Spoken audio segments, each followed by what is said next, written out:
कराची की सड़कों से गुजरते हुए ये एहसास होता है कि अब कराची का नक्शा पूरी तरह से तब्दील हो चुका है। पुराने तर्ज के मकानात की जगह अब बुलंद बाला इमारतों ने ले ली है और ये हाल सिर्फ सड़कों तक महदूद नहीं है, बल्कि अब कई गली मोहल्लों में भी इसके असरात खासे वाज़े हैं।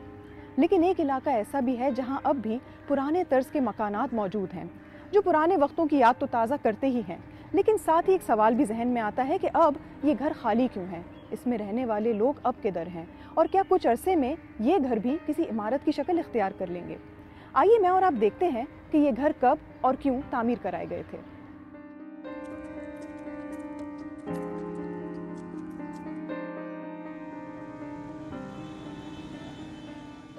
तो ये 7 माह पहले की बात है।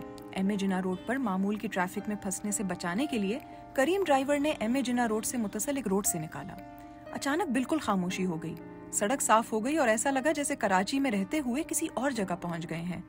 इन घरों की दीवारें छोटी और दरवाजे बेहद खूबसूरत थे। रास्ते में बड़े तनावर दरख्त और सड़कें साफ सुथरी थीं। करीम ड्राइवर ने इस जगह का नाम पारसी कॉलोनी बताया और कहा कि ये वाहिद इलाका है जो एम ए जिन्ना रोड से गार्डन तक बआसानी पहुंचा देता है। अब उस वक्त जहन में सवाल आया कि ये घर कब बने थे और कराची की बढ़ती इमारतों के झुंड में ये कब तक बचे रहेंगे।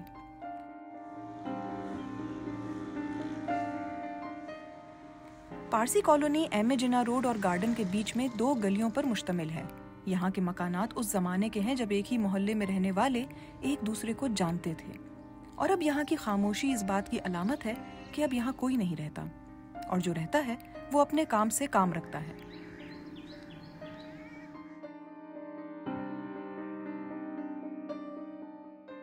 हैरत अंगेज तौर पर एम ए जिन्ना रोड पर होने वाले शोर शराबे और मजहबी रैलियों का भी इस इलाके पर कोई असर नहीं पड़ता।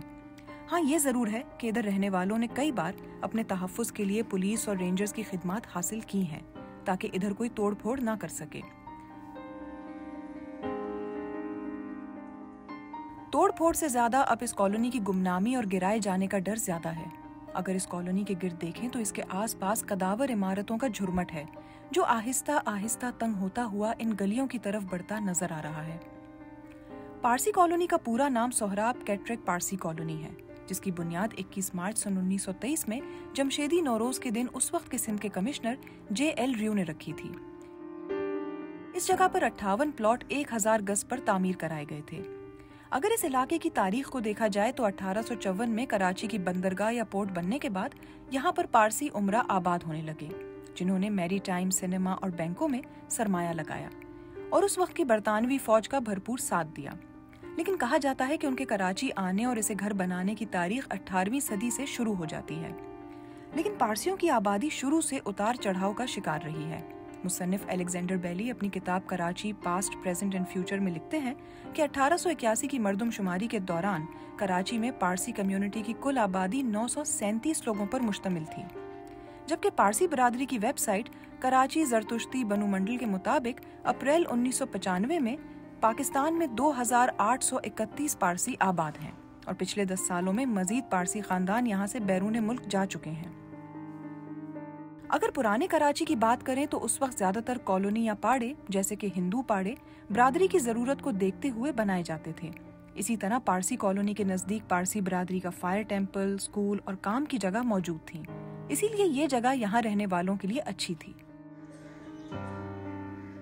यहाँ हर घर के सामने उधर रहने वालों के नाम की तख्ती लगी हुई है और इन घरों की तामीर यूरोपी तर्ज की लगती है।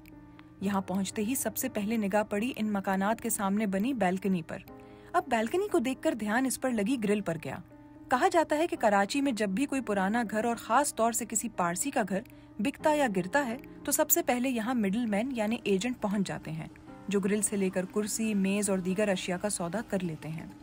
लकड़ी के फर्नीचर का सौदा करने के पीछे ये वजह है कि पारसी अफराद अपने घरों में शीशम की लकड़ी का बेदरेग इस्तेमाल करते हैं और इसकी कीमत घर बिकते ही मार्केट में तय कर ली जाती है और इससे पहले कि खानदान के दीगर अफराद को पता चले ये हाथों हाथ बिक जाती है। दूसरा तरीका घर का ढांचा वैसे ही खड़ा रहने देकर इसे अंदर से खाली करने पर मुश्तमिल है और ऐसे घरों की तादाद इस कॉलोनी में बढ़ रही है।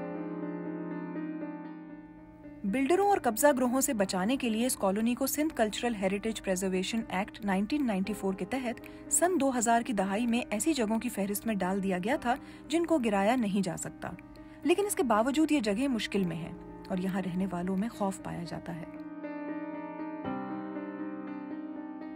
इन्हीं 2 गलियों के बीच में सोहराब कैटरेक पार्क है, जो ज्यादातर बंद रहता है और सिर्फ किसी किस्म की चहलकदमी के लिए या फिर किसी त्यौहार के दौरान खोला जाता है।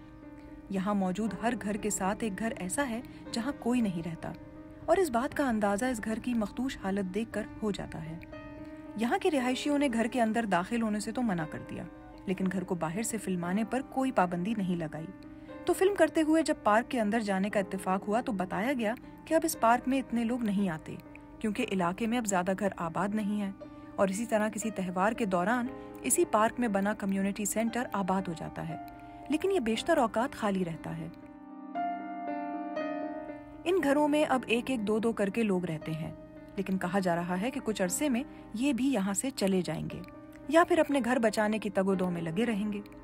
18वीं सदी के शुरू में 1000 के करीब पारसी कराची आए थे, और अब एक बार फिर इनकी तादाद वहीं जा पहुंची है। आपने इन घरों का तर्ज तामीर भी देखा और इनकी खस्ता हाली भी। यहाँ के लोग जहाँ मोहतात अंदाज में ज़िंदगी गुजार रहे हैं, वहीं उनकी कोशिश है कि उनके मकानात को बिल्डरों की नज़रों से बचाया जा सके।